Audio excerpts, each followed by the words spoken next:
28 ফেব্রুয়ারি শুক্রবার সিসেল পার্ক পূর্বাচলে কুড়িগ্রাম জেলার কচাকাটা থানার ঐতিহ্যবাহী শিক্ষা প্রতিষ্ঠান মাদারগঞ্জ বহুমুখী উচ্চ বিদ্যালয়ের সাবেক শিক্ষার্থীদের উদ্যোগে ঢাকায় এক প্রীতি সম্মেলন অনুষ্ঠিত হয়েছে। রাজধানীর পূর্বাচলের সিসেল পার্ক এলাকায় আয়োজিত এ অনুষ্ঠানে বিদ্যালয়ের শতাধিক সাবেক শিক্ষার্থী, শিক্ষক এবং বিশিষ্ট ব্যক্তিবর্গ অংশগ্রহণ করেন।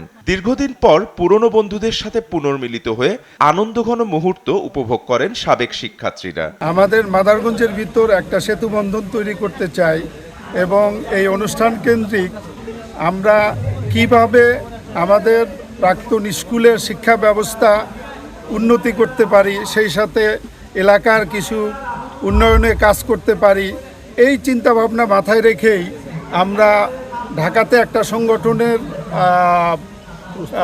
প্রস্তুতি নিচ্ছি। আমরা যে অবস্থায় আছি ওরা ইনফ্লুয়েন্স হবে, তারা তাদের মতো সাধ্যমতো চেষ্টা করুক। আমরা যখন ছোট ছিলাম আমরা ঢাকাস্থ বা এরকম জায়গায় আসতে সাহস পাইনি, কারণ আমাদের কোনো পরিচিতি বা কেউ ছিল না, ঊর্ধ্বতন কেউ ছিল না, কার কাছে এসে শেল্টার নিব সেই শেল্টার ছিল না। আমরা ওদের জন্য এই শেল্টারটাই তৈরি করতে চাই, যাতে ওরা নির্দ্বিধায় এখানে এসে এক জায়গায় আসতে পারে যে ভাই আমি আসছি, যা করার করেন। তো এইটাই আমাদের উদ্দেশ্য এবং তাদেরকে বলবো যে তোমরা এগিয়ে আসো, একটা প্ল্যাটফর্ম করুক, যে প্ল্যাটফর্মের আন্ডারে আমরা আমাদের স্কুলকে বিভিন্ন ধরনের প্রতিযোগিতামূলক বিভিন্ন সৃজনশীলমূলক কাজকর্ম, উন্নয়নমূলক কাজকর্ম করাতে পারবো। আমরা আশা করি যে আগামীতে আমরা আমাদের এই স্কুলকে একটা সারা বাংলাদেশে আমরা যে কাজগুলো করে যাচ্ছি, আমাদের স্টুডেন্টরা যে কাজগুলো করতে, আগামীতে এই দেশের জন্য একটা উজ্জ্বল দৃষ্টান্ত হয়ে থাকবে।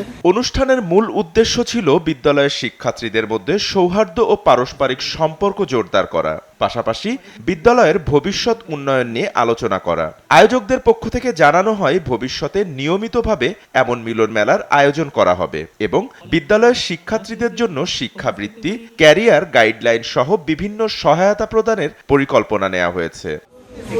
উল্লেখযোগ্য উপস্থিতিদের মধ্যে ছিলেন বিদ্যালয়ের প্রাক্তন শিক্ষক সাইদুল ইসলাম খোকা, বিশিষ্ট সমাজসেবক সেকেন্দার আলী এবং অন্যান্য গুণীজন। তারা শিক্ষার্থীদের মধ্যে ঐক্য ও বিদ্যালয়ের প্রতি দায়িত্বশীলতা বজায় রাখার আহ্বান জানান। বিশেষ অতিথি হিসেবে ছিলেন সাবেক অতিরিক্ত সচিব আলামিন। এছাড়া আরও উপস্থিত ছিলেন কর্নেল রেজা, ঢাকা মেডিকেলের সহকারী পরিচালক ডাক্তার আব্দুস সামাদ, কৃষি বিদ্যালয়ের প্রফেসর শহীদুল ইসলাম, ইঞ্জিনিয়ার মাহবুব, শাহাদাত হোসেন প্রমুখ। মোহাম্মদ হাসান ও আতাউর রহমানের সঞ্চালনায় অনুষ্ঠান শেষে সাংস্কৃতিক পরিবেশনা ও নৈশভোজের মাধ্যমে মিলন মেলার সমাপ্তি ঘটে। $2019 এসএটিভি ডিজিটাল।